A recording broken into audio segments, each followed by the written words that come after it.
you ask what Admiral葛敦华was like personally, he had what in the Royal Navy would have been called the Nelson touch, which is to say that he could command respect and intimacy very easily by his approach, the way he greeted people. He was not a man for small talk, but he immediately put everyone at ease. I remember when I first met him, I was a young lad, under 30, and I was introduced to him by one of the great strategic philosophers of the world, Dr. Stephen Pisoni, who said, "This is my friend Tony Ko. He'll tell you everything you need to know about sea lanes and about Asia." And Admiral Ko went to me and said, "Hi, call me Tony." But he had a look in his eye which immediately invited relaxation, conversation, and so on. So he immediately was able to engage in serious talk. He got to the heart of things very easily and quickly, but he had a wonderful sense of humor and a twinkle in his eye, in a sense, which made you want to go back and forth with lots of ideas. He didn't make people defensive. He didn't make people refrain from coming up with ideas. He encouraged debate and conversation because he didn't, if you like, flaunt his knowledge. But it was clear from the first time I met him that he was a man who understood the breadth of issues, not just regarding maritime strategy and not just regarding Asia and China in particular, but he understood grand strategy, which was why he was such a good friend of so many of the leading thinkers in the strategic field, particularly Stephen Pisoni, who we both regarded as one of the great geniuses of strategic philosophy. Pisoni understood Admiral Ko. Admiral Ko understood Stephen Pisoni. They spoke the same language, which was grand strategy. And bear in mind, this is an age when very few people understood the whole meaning of grand strategy and how all of the pieces fit together. What Admiral Ko did was understand societies as a whole. He understood the social mechanisms which make societies do what they do, not just how militaries operate. And in that sense, he wasn't a classical admiral per se. He was, he had all the naval skills. He was a fighting admiral. He was a maritime strategist, but he also understood the broader global issues. So in that sense, he was very good.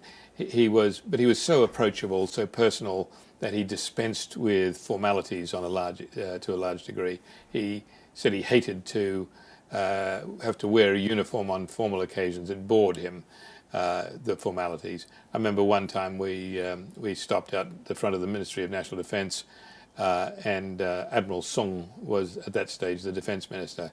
I remember Tony running up the steps of the ministry, taking several steps at a time, the guards panicking and trying to present arms to salute as he went by. He was too busy for that.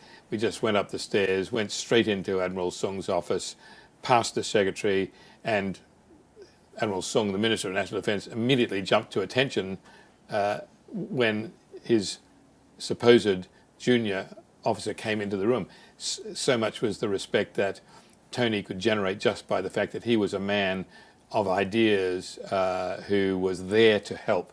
And that was, I think, how he saw his role. His job was to help his country and to help the international debate on global strategic issues. So he was extremely enthusiastic, knowledgeable, and so on. But what he brought to the table was an incredible global experience of a type which very few Chinese, and I say mainland or Taiwanese, officers could equal. In this, he was rather unique.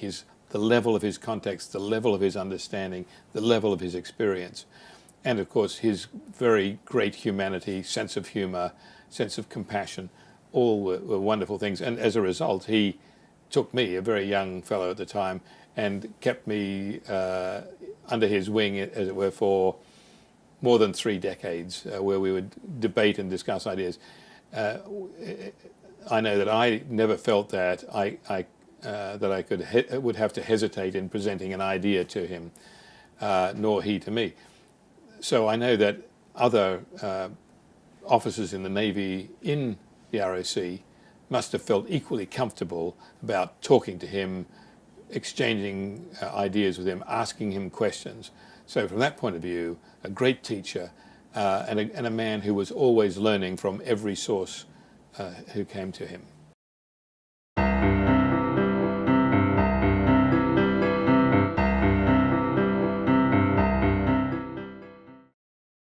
So many things about Admiral Ko made a deep impression on me. The fact that he could talk on so many subjects with great depth of knowledge, the fact that he never flaunted his knowledge either. I mean, there was always a surprise when he talked about something, and you either then or later learned that this was as a result of having experienced some part of history or some knowledge or contact with which he had first-hand knowledge. One of the occasions I remember was when he was on my yacht in the south of France, and we picked him up in Cannes and then sailed overnight to the Gulf of Saint-Tropez. At dawn, as we entered the Gulf of Saint-Tropez, I said, "Well, Tony, not often you see a sight like this." And he said, "No, last time was 40 years ago when I was on board a British carrier and we were making the D-Day landings here in the Gulf of Saint-Tropez." And that was how I learned that he had actually participated in the D-Day landings in the south of France. I knew that he had already gone to a British naval school, the Royal Naval College at Greenwich, and had been seconded into the Royal Navy. But then I understood that he'd been at the D-Day landings in the south of France. When I asked him about that, he said, "Well, I just came down because I was also at the D-Day landings in Normandy." So he had first-hand knowledge of that. This was to prove critical to how the ROC saw the development of its own force structure some years later, after the Kuomintang government was moved from the mainland to Taiwan, when it had to think in terms of whether or how it could mount an amphibious invasion to retake the mainland back from the communists, or indeed how the ROC could defend against an amphibious attack from the People's Liberation Army and Navy, should they choose to attack Taiwan. He understood these situations about amphibious operations from first-hand experience, not just from study. He was one of the very few naval officers to have participated in both of those great aspects of the D-Day operations in Europe. He also, as I later came to discover when I saw him at the ROC Navy submarine headquarters, and he was greeted there with great honor, and I was told, well, Admiral Ko is the father of the ROC submarine service. And I started to learn about how he had undergone submarine training in Britain. So his experiences there were widespread. He also went, of course, to the US Naval War College in Newport, Rhode Island, which was, and still is, one of the premier institutions of military and naval thinking in the United States. And this is where he met Dr. Stefan Pisoni, the great grand strategist as well, and they formed a lifelong friendship as a result.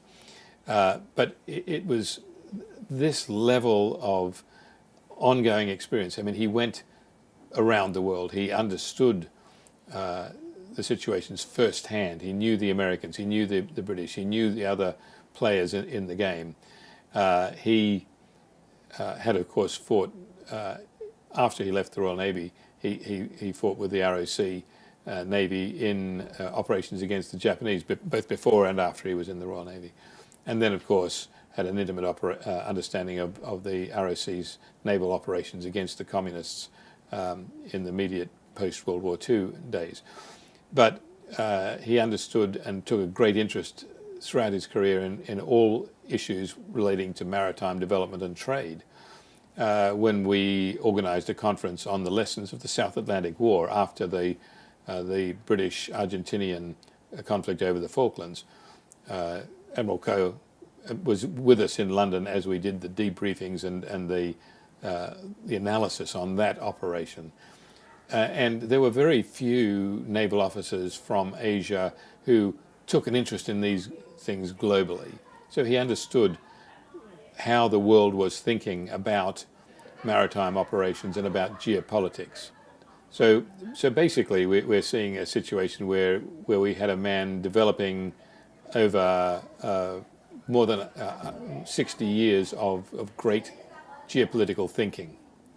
And just being involved and engaged at the highest levels for that length of time is gives a unique capability to a nation in itself.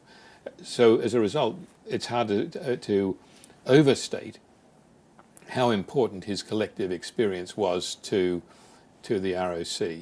It was immense. In a sense, he was China's Nelson and Mahan, the fighting admiral of Lord Nelson's capability, and the maritime strategic thinker of Admiral Mahan's capability, the American strategic writer who wrote about sea power. So he combined all of those things, and is one of the few, not only Chinese but Asian and Pacific figures to have that stature.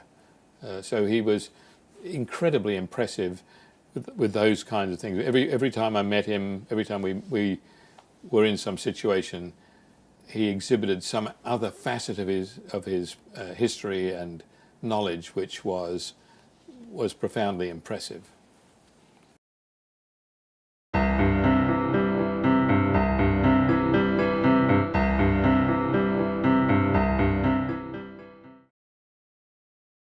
Well, I think Admiral Ko affected me in many ways. Firstly, he taught me not to speak before I thought, because he was a man of incredible humility. He was not someone who stood on ceremony or on his position or on his experience, for that matter. He was always relaxed enough to be able to engage anybody in conversation and bring out the best in them.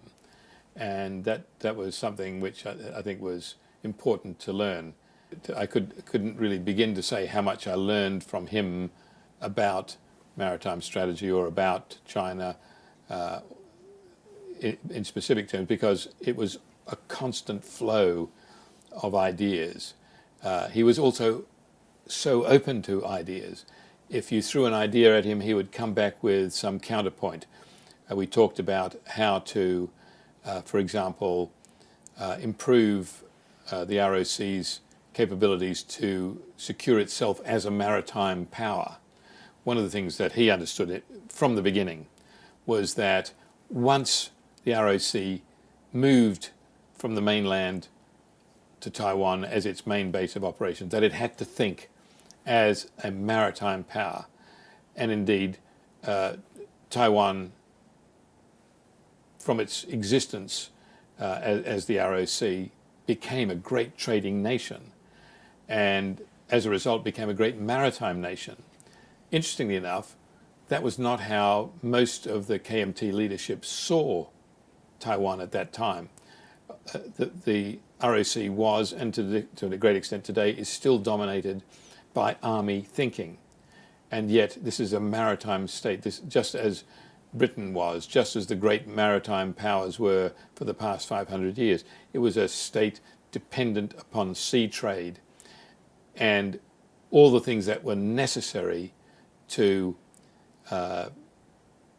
create a prosperous maritime trading nation. So he saw why Taiwan needed a different set of diplomatic initiatives, why it needed to focus on straits and waterways, which were critical to the choke points, maritime choke points around the world. Why Taiwan had to take a very distinct interest in the security of those sea lines of communications and the choke points through which Taiwan's maritime trade would pass. Because he knew that this was where the ROC was vulnerable to pressures from hostile powers. He knew that it was critical to nurture relations throughout the world, in Africa and so on, where the resources were originating for Taiwanese factories. He understood the intimate connection which Taiwan had to have to survive with its sea lanes, with its sources of supply, and with its markets. And he had that intimate knowledge which made him a great thinker. Bear in mind that China historically has been a land power preoccupied by land movement of forces. From the earliest times, China has been focused on securing control of the Asian landmass, not the great waterways. And yet Tony Ko came into his own when the ROC came to Taiwan, because here was a great maritime thinker who could think beyond ground force action. He could think in the terms of a maritime trading nation. And to that extent, he gave Taiwan the underpinnings to become the great global economy that it is today. But basically, the first time I met Admiral Ko was with Dr. Pisoni, and then he started to come to a lot of the conferences which my organization organized around the world on strategic studies, not just maritime studies, but strategic studies generally. He arranged for me to come to Taipei on many occasions to meet with officials here, to talk to the Society for Strategic Studies, and with the government officials. So he and I just kept arranging events which would promote the agenda of strategic studies, both here in the ROC and around the world. And this also, I think, worked to his benefit as well, because our organization, which was based in the United States, was a platform at which he could meet many other officials, some of whom had known of him or knew him over the years, but we gave him a platform to speak and to meet. And in fact, so great was his contribution that in 2000, our organization, the International Strategic Studies Association, awarded him our greatest honor, which was the Medal for Outstanding Contributions to Strategic Service, which was something which we only give normally to heads of state or people of that sort of caliber who profoundly affect the global strategic situation. And the only other recipient that year was Caspar Weinberger, the U.S. Former Secretary of Defense. And so the two of those great leaders hit it off at the presentation ceremony and in Washington. But it's clear that Admiral Ko's contribution might even be more lasting and more significant even than Caspar Weinberger's was to the United States. One of the things about Admiral Ko was that he was always operating behind the scenes. He was never one for making open political statements. So as a result, he was not publicly visible in the United States during the evolution of the US ROC dialogue in the Cold War, nor when US President Jimmy Carter chose to essentially break the treaty obligations the US had with the ROC. However, during this period, he was extremely effective in sustaining links with senior US defense officials who understood the ROC position and who respected him enormously. So what we saw, even for years after the Carter presidency, was that there was a strong base of support in Washington and in the Pentagon for Taiwan and the ROC. This has now largely evaporated. The ROC has essentially little or no voice in the Pentagon or in the White House because there is nobody of the stature of Admiral Ko to talk in Washington and has the respect of the Washington or the U.S. defense establishment. So it would not be an understatement, or an overstatement rather, to say that Admiral Ko kept a real U.S. ROC strategic relationship going for many years after President Carter had thrown the ROC to the wolves.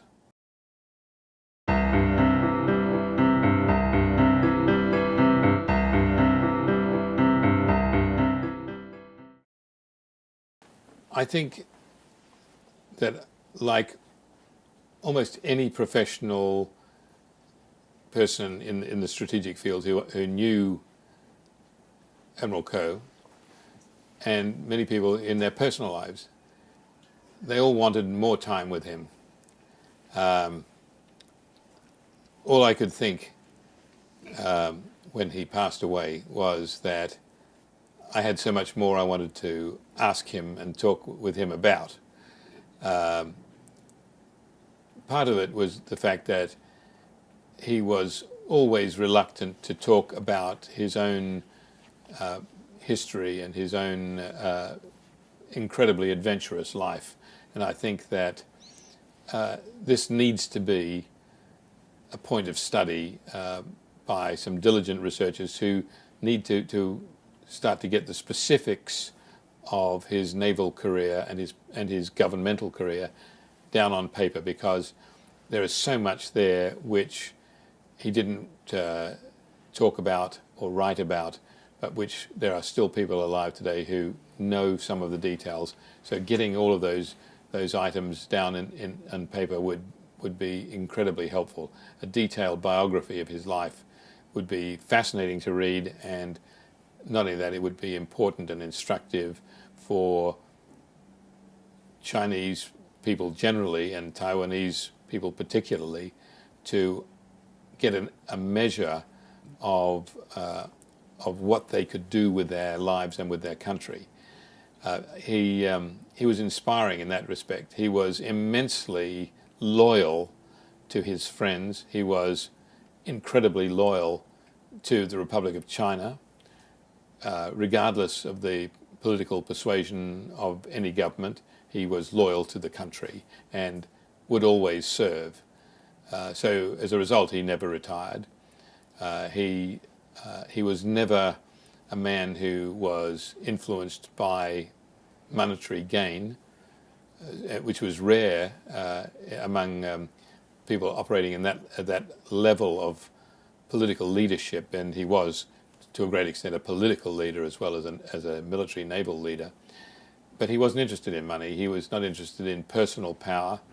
He was interested in ideas. He was interested in the welfare of his country. He believed in the great community of maritime nations around the world, which was why he understood the United States so well, why he understood the British so well. He was a man who had unique and deep connections with both the Americans and the British, who were the premier maritime powers of the 20th century. He understood, though, people from a wide range of countries, whether it's India or Australia, South America and the like. He actually understood their geography, their geopolitics, and their cultures.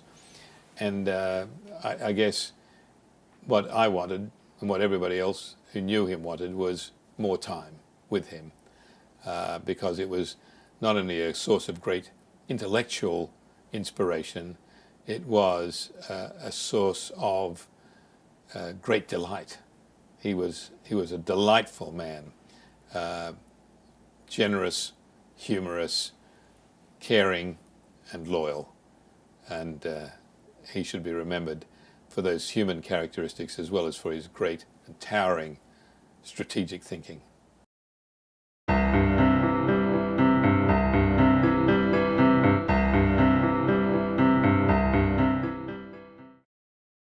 It was a source of great honor for me that literally one of the last major professional tasks that Admiral Ko undertook was to translate my book, The Art of Victory, into Chinese. So this book, this copy of which is now with the National Central Library, was a great achievement, which not only is now available in Chinese, but it's also something which Tony Ko refined so that it would be of value in helping to shape the ROC as a maritime power. So this, in a sense, was a successor to The Art of War, but it's The Art of Victory, and that's something which Tony Ko understood intimately. He understood that we had to have a goal for Taiwan, and that goal was victory. And so he grabbed my book, translated it into Chinese, and not only that, I'm sure improved it dramatically in making the point about what is necessary strategically for a nation to achieve victory. And right now, of course, he understood this implicitly. We talked about it in the week before he passed away, was the reality that the ROC needed to now refine its vision of the future, where it wanted to be as a nation state and how it intended to get there. And The Art of Victory was very much a part of that message to a new generation of Taiwanese political and military leaders. So for that, I'm always grateful to him. And this will be a great point of pride, not that I wrote the book, but that Admiral Ko was the one who translated it into Chinese.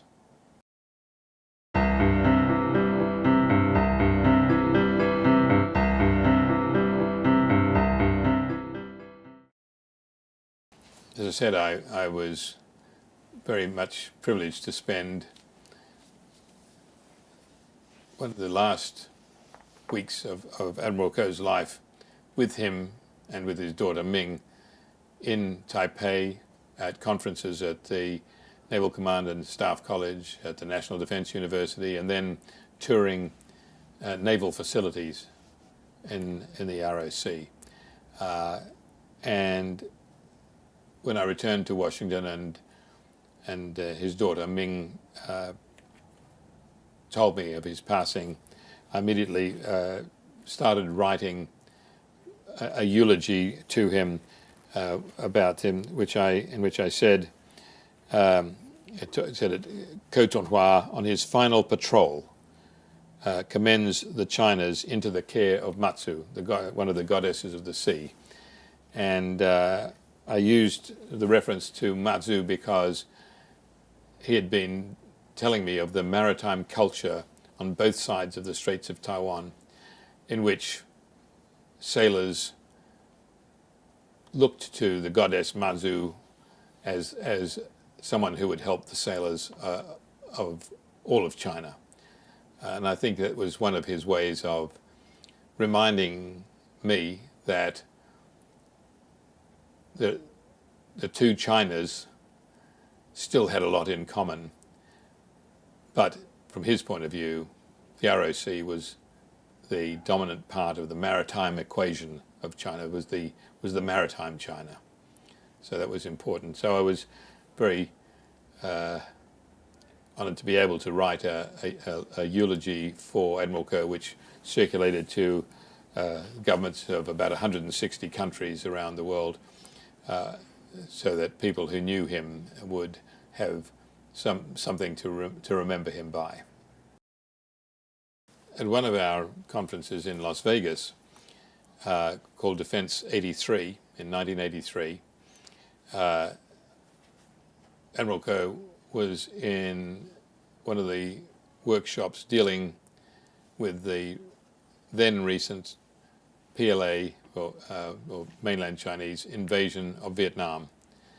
And there were a number of PLA officers in the audience, and they challenged his assertion that the PRC had invaded Vietnam. Admiral Ko was able to successfully convince the audience, and I think the PRC officers, that what they had undertaken was in fact an invasion of Vietnam, when the Chinese were trying at that stage to describe it merely as teaching the Vietnamese a lesson. And I think that actually helped transform the debate on that affair into one which was seen widely subsequently as a PRC invasion of Vietnam, and it basically helped shape Asian opinion particularly as to the PRC's intentions in the region. So that was quite a significant thing, but it showed me that he had all the facts at his command, as usual.